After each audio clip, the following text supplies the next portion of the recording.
feministas literários! Bem-vindos à segunda temporada do nosso podcast Debates Feministas do Feminismo Literário. Esta temporada será composta por 14 episódios, nos quais nós iremos debater o livro Por uma Teoria Feminista de Estado, escrito por Catharine MacKinnon.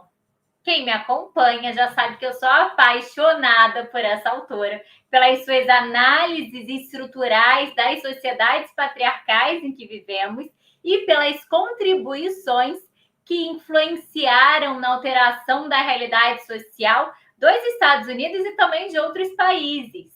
Se você ainda não nos acompanha, aproveita para se inscrever aqui no YouTube, ativar o sininho para receber a notificação dos nossos novos vídeos e já corre lá no Instagram para nos seguir por lá. Eu me chamo Raíssa Ribeiro, sou professora da Unirio, doutoranda em Direito pela UFRJ, mestre em Direito Constitucional pela UF, especializada em Direitos Humanos pela Universidade de Coimbra, pesquisadora das teorias feministas e coordenadora do projeto Feminismo Literário. Quero deixar registrado nosso agradecimento a todas e a todos os integrantes do nosso projeto de pesquisa, em especial para quem participou da elaboração das resenhas e das gravações dos vídeos, pois sem eles a continuidade desse podcast não seria possível. Quero deixar registrado também o nosso agradecimento à Natália Machado, que vem conduzindo a parte técnica das nossas gravações e que estará com a gente em alguns episódios dessa temporada como entrevistadora, papel que também será desempenhado pela Lara Ribeiro e pela Louise Bandeira. No episódio de hoje, iremos introduzir a obra e apresentar a autora para você. Estará aqui comigo Lara Ribeiro, que é bacharel em História pela UF, graduanda em Direito na Unirio e atualmente minha monitora na disciplina de Teorias do Estado e da Constituição. Lara, seja muito bem-vinda. Olá, gente, mais uma vez estamos aqui. Eu gostaria muito de agradecer, por mais essa oportunidade nesse projeto em prol, da difusão do conhecimento, iniciando mais uma rodada de autoras feministas que a gente provavelmente vai continuar por aí, com certeza. Exato, a Lara ela fica comigo pesquisando as biografias, as vidas das autoras feministas, que é um projeto que a gente tem também para realizar, para concretizar para os próximos meses. E agora estamos falando sobre a Catharine MacKinnon. Bom, Lara, antes da gente abordar a obra, eu queria que você introduzisse um pouquinho mais sobre a autora, com base nas pesquisas que você já realizou sobre ela. Será que você pode nos dar aí uma deixinha sobre quem é Catharine MacKinnon? Com certeza, Raíssa. Quem é essa pessoa, que traz tantas reflexões para o feminismo, que a gente deve trazer cada vez mais, principalmente aqui no Brasil, que a gente deve analisar um pouco mais. A Catharine MacKinnon, ela nasceu em 1946, nos Estados Unidos, tá? Ela é uma advogada feminista, ela é professora de Direito da Universidade de Michigan e visitante da Escola de Direito de Harvard. Ela é também uma escritora e ativista política pelos direitos das mulheres, cuja área de atuação contempla tanto no âmbito da prática jurídica quanto no meio acadêmico. Quando a gente começa a analisar a vida e a formação dessa autora, ela é filha de Elizabeth Valentine Davis e George MacKinnon, que é um político americano, advogado, congressista, que atuou representante dos Estados Unidos e também é juiz do Tribunal de Apelações dos Estados Unidos para o circuito do Distrito de Colômbia. A MacKinnon, então, desde cedo ela teve um contato com esse mundo jurídico, o que provavelmente influenciou muito na sua escolha de carreira profissional. Ela possui graduação com magna cum laude na Smith College, adquirida em 1968. Ela possui diploma em Juris Doctor, que é o equivalente a um diploma profissional inicial em pós-graduação em Direito na Yale Law School de 1977. E também possui doutorado em Ciências Políticas também pela mesma faculdade.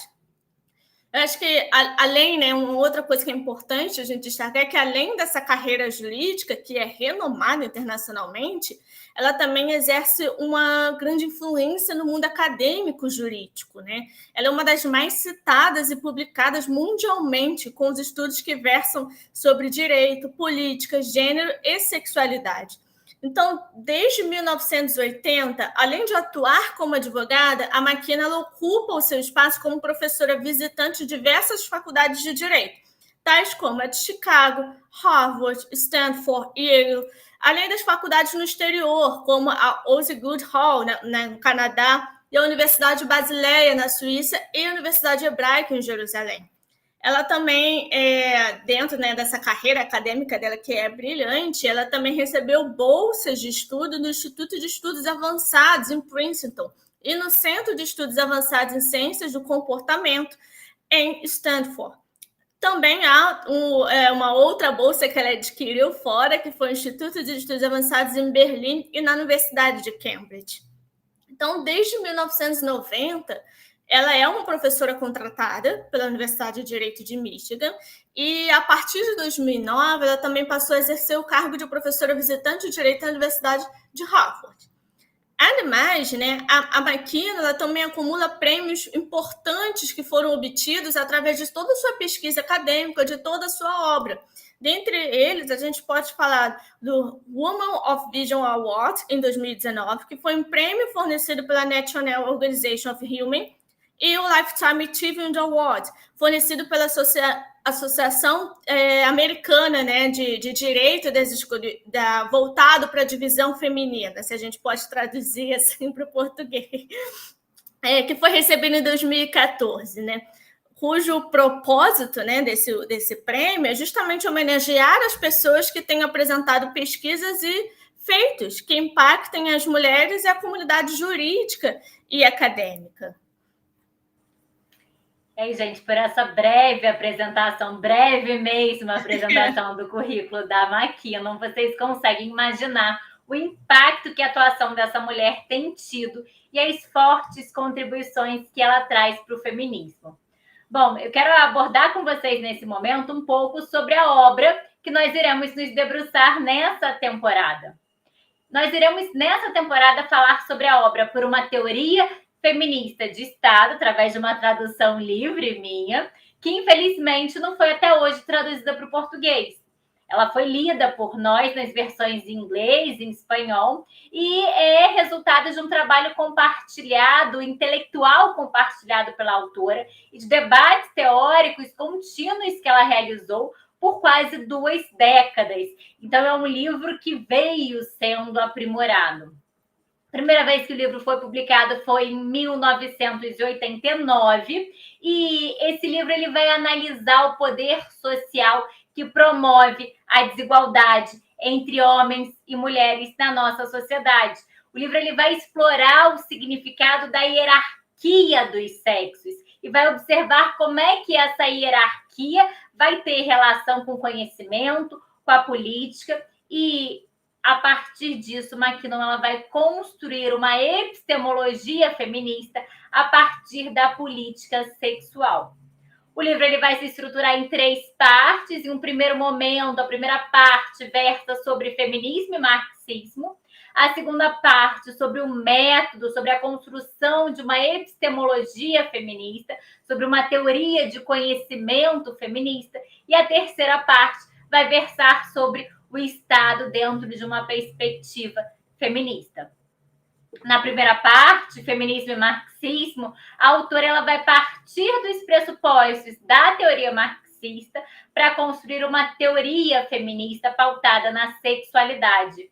A intenção da autora era estudar as relações, as contradições e os conflitos que a teoria marxista e a teoria feminista possuíam entre si, tendo em vista que ambas são teorias que analisam a ordem social vigente e querem alterar essa ordem social, trazendo parâmetros de justiça. Os capítulos dessa primeira parte foram escritos ao longo da década de 1970, e aí é importante que a gente faça uma contextualização do momento em que a gente vivia. E qual foi o momento do desenvolvimento dessas teorias feministas? Lara, você quer abordar aqui um pouquinho para a gente? O que acontecia no mundo na década de 1970? Essa década é uma década muito forte, né? Se a gente fala tanto na parte histórica quanto na parte sociológica e política, porque essa década já é marcada como a Guerra Fria, né? Então, tem-se aquele conflito entre o lado socialista e o lado capitalista, que reforça, né, digamos assim, essa década que foi considerada uma década problemática. A gente também tem o feminismo ingressando no ambiente universitário, com várias ramificações, que a gente fala de feminismo liberal, o feminismo radical, o político, e aí ela vai começar, né, é importante a gente se situar, porque ela vai começar a confrontar, né, o marxismo com o feminismo, até que ponto o marxismo seria benéfico para as teorias feministas e até que ponto ele não está incluindo as mulheres, né? Então, é uma década marcante para esses estudos. Perfeito, isso mesmo, gente. Precisava de uma historiadora para contextualizar para a gente. E aí, com isso, McKinnon ela vai entrar na segunda parte da sua obra, Método Epistemologia Feminista.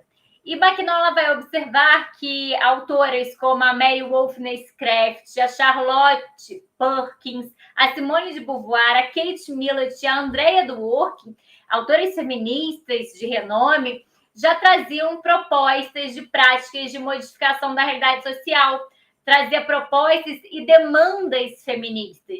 Mas o feminismo, até aquele momento, não explicava como o poder masculino se organizava. Então, não existia ainda uma teoria feminista, uma epistemologia feminista. Então, para McKinnon, o feminismo da sua época incitava mudanças comportamentais, mas ele ainda estava aberta a necessidade de escrever a sua teoria. E aí a McKinnon ela se questionava se seria possível criar uma teoria feminista de Estado. E o objetivo dessa obra surge para preencher essa lacuna. Então, nessa parte, na parte 2 da sua obra, McKinnon vai constatar que a opressão primária das mulheres na sociedade é causada pela sexualidade. Para a autora, a sexualidade não se limita ao prazer que nós temos na cama, a sexualidade não se limita aos atos reprodutivos, não se refere apenas ao contato genital, mas a sexualidade ela vai ser vista de uma forma muito mais ampla, vai ser vista como um fenômeno social que nada mais nada mais explica a dinâmica do sexo enquanto hierarquia social. Então, a sexualidade para McKinnon vai ser vista como uma forma política. E aí, se no marxismo é o capital que, se para o marxismo, é o capital que vai oprimir os trabalhadores na sociedade patriarcal, nas sociedades patriarcais, o que oprime as mulheres, o que age como agente opressor das mulheres é a sexualidade. É importante que a gente observe, gente, que a McKinnon ela vai ressaltar que buscar o sexo em todas as coisas não é reduzi-lo ao gênero. A autora diz que não é possível, isso no seu prólogo, ela vai dizer para a gente que não é possível falar do gênero sem levar em conta as experiências de mulheres negras, experiências que, de certa forma, são inseparáveis da experiência do racismo. E aí ela vai ressaltar que todas as mulheres possuem peculiaridades étnicas, particularidades que marcam a sua feminilidade, mas ao mesmo tempo a sua feminilidade marca as suas particularidades, sendo essa uma delas. Ou seja, a autora ela reconhece que existem também diversas outras categorias sociais que vão atravessar as mulheres, mas que a feminilidade é uma categoria específica que vai atingir todas as mulheres de alguma forma, em alguma proporção. E é justamente sobre isso que a autora vai se debruçar em sua obra. Ela nos diz, no seu prólogo, que ela não pretende apresentar uma análise nem sequer incipiente sobre a relação entre raça, sexo, ou entre raça, sexo e classe. Indica autoras feministas negras que têm excelentes contribuições nesse terreno, e aí ela informa que a análise dela é focada especificamente na construção da feminilidade. Após a autora se debruçar sobre a criação de uma teoria feminista, sobre os grupos de conscientização, a forma de educação feminista que nós precisamos, ela ingressa na terceira parte da obra, que é uma parte muito contextualizada. O Estado sob perspectiva feminista, nesse momento, a autora ela vai trazer críticas ao cenário norte-americano, que é o cenário no qual ela vive. E aí ela vai ressaltar que o livro não é uma afirmação idealista de que a lei pode resolver todos os problemas do mundo, nem de que os argumentos legais são bem usados nos tribunais.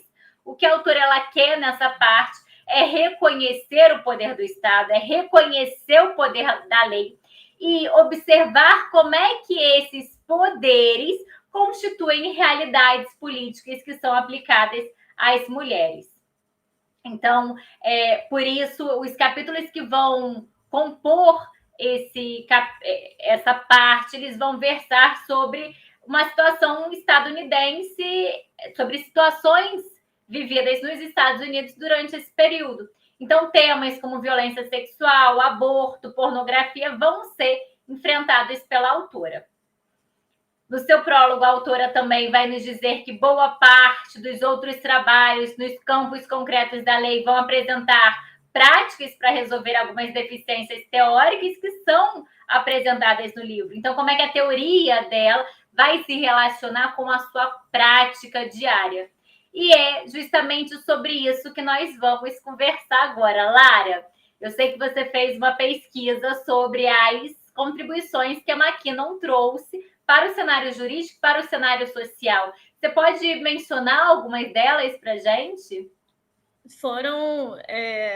Ela é considerada, né? Foram contribuições assim de grande renome, se a gente pode dizer assim, né? Porque ela é considerada uma das feministas que mais causou impacto prático no âmbito jurídico, legislativo e político nas últimas décadas dos Estados Unidos, né? Além do elevado conhecimento que ela tem sobre diversas áreas do direito, né? A McKinnon é reputado, inclusive, por pioneirismo sobre o reconhecimento jurídico do assédio sexual como uma forma de discriminação sexual. E aí é importante, como a gente vai vendo com a evolução das obras dela, como que ela vai trazendo essas contribuições para o mundo jurídico, o mundo legislativo, político e também para o mundo do feminismo, né? O livro dela, por exemplo, Sexual Harassment of Working Women, publicado em 1979, ele é considerado fundamental para a reivindicação legal do assédio sexual no ambiente de trabalho, pois ele o equivale a uma discriminação sexual. E ele é sendo responsável, né, esse assédio, por violar direitos civis das mulheres. E quando a gente está falando de direitos civis aqui, é importante que a gente tenha em mente que a gente está falando daqueles relacionados a liberdades individuais das mulheres, né? Tal feito, né, essa equiparação, né, essa correlação do assédio sexual com uma forma de discriminação sexual, principalmente no ambiente de trabalho, ocasionou uma mudança na jurisprudência que era até então consolidada pela Suprema Corte dos Estados Unidos, quando foi, por exemplo, no caso, vocês me perdoem como vou falar, porque realmente é difícil o nome, no caso Meritor Savings FSB versus Vinson, de 1986. Se vocês botarem exatamente como eu falei, vocês vão achar. É mais fácil falar assim às vezes.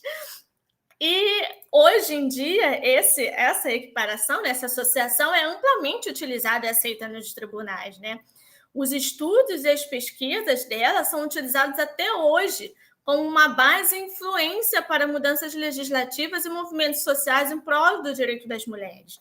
Pois eles versam, né, sobre o abuso sexual enquanto desigualdade sexual, além de tratar de temas como assédio, estupro, pornografia e prostituição como uma forma de violação dos direitos humanos das mulheres. E, Lara, esse ponto é muito importante. O fato dela ter sido pioneira em trazer à tona problemas que ocorrem no ambiente de trabalho e que são vistos até hoje. Até hoje, a gente tem altos dados e estatísticas que nos mostram como a mulher ingressou no ambiente de trabalho como um ambiente que não tem nada a ver em tese com a sua sexualidade e ela continua sendo discriminado através do assédio sexual. Então, a própria teoria da McKinnon sobre a sexualidade como forma opressiva para as mulheres consegue ser comprovada quando a gente observa que a mulher é vista como a sua sexualidade em vários outros ramos. E aí é importante a gente falar também, aproveitar essa análise, arcabouço jurídico que a McKinnon traz para as análises cotidianas que nós temos, as formas diárias de opressão que nós passamos. Com certeza. É algo que a gente vê assim, no dia a dia, né? Como você mesmo pontuou, Raíssa. E é uma coisa que tem que ser levada em consideração. Então, todo o conhecimento que ela traz, né? Traz como uma forma de benefício para até, inclusive, para o nosso autoconhecimento, até que ponto a gente entender que realmente está passando por uma situação de assédio ou não. E é importante ressaltar isso porque a McKinnon, ela, desde o começo da carreira jurídica acadêmica, né, ela sempre se envolveu com questões feministas e políticas. Durante a sua pós-graduação, né, em Yale, ela foi responsável, inclusive, por criar o curso que futuramente se tornaria o Programa de Estudos Femininos da faculdade. Né?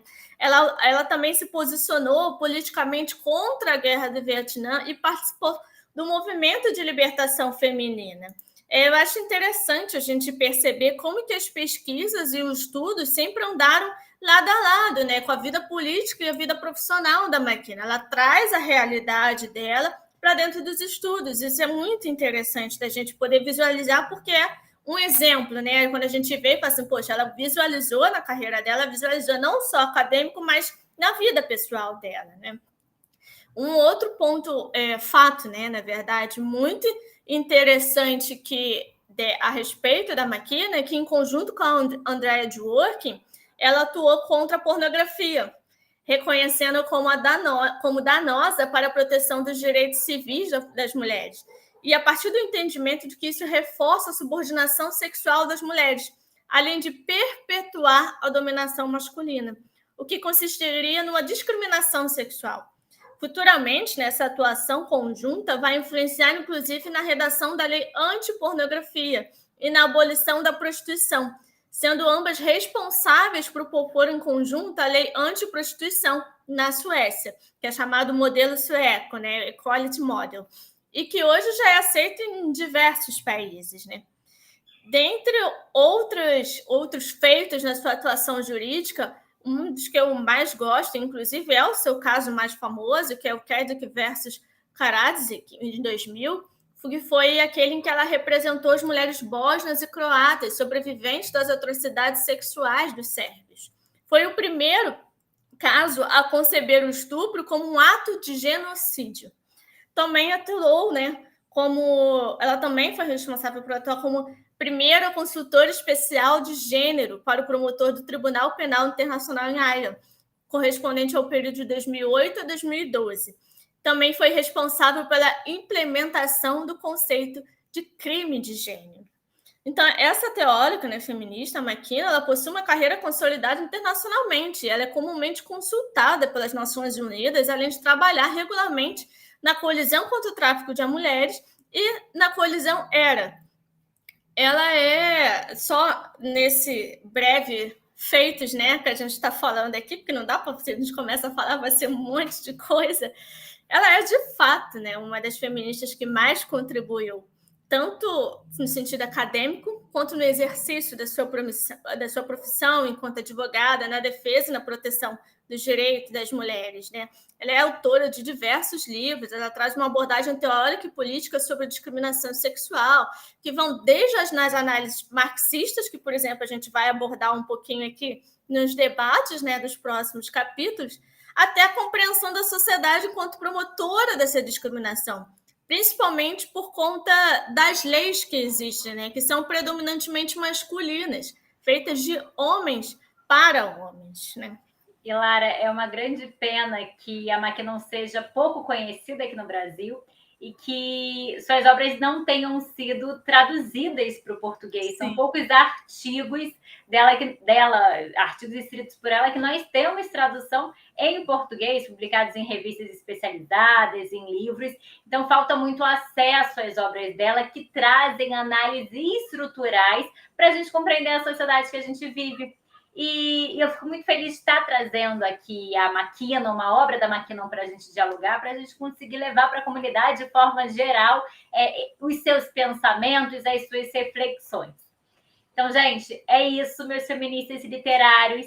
Vocês estão animadas, animados com a obra que nós escolhemos para dialogar nessa segunda temporada? Eu amei quando li. Espero que vocês gostem demais. Acessa aqui o cronograma de postagem dos vídeos, que está disponível na nossa página do Instagram, e acompanhe a leitura conosco. Pega a versão inglesa, a versão espanhol, o que vocês acharem mais tranquilo, mais acessível, ou ao menos os nossos resumos com análise crítica. Os nossos resumos, eles estarão todos postados no nosso site feminismoliterário.online. Eu tenho certeza que conhecer essa obra e outras obras da Catarina Mackinon abrirá muitos horizontes de cada um de vocês sobre as questões feministas, porque foi justamente isso que aconteceu comigo. Até o nosso próximo encontro.